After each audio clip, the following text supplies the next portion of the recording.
राजू एक छोटा गांव गौंड से था, जहां संकरी गलियां और मिट्टी के घर थे। राजू एक साधारण लेकिन दयालु लड़का। वह बाजार से खाली हाथ लौट रहा है, लेकिन चेहरे पर संतोष है। रास्ते में एक घायल, भूखा और कमजोर पिल्ला कराहता हुआ दिखे। राजू उसे देखकर रुकता है और धीरे धीरे उसके पास जाता है। आसपास के लोग उसे नजरअंदाज कर रहे हैं, लेकिन राजू की आंखों में दया है। राजू पिल्ले को गोद में उठाकर अपने छोटे घर लाता है।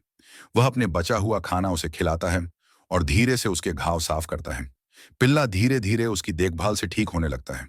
कुछ दिनों बाद पिल्ला खेलने लगता है और पूंछ हिलाकर राजू से प्यार जताता है। दोनों के बीच गहरी दोस्ती हो जाती है और वे हर जगह साथ रहते हैं।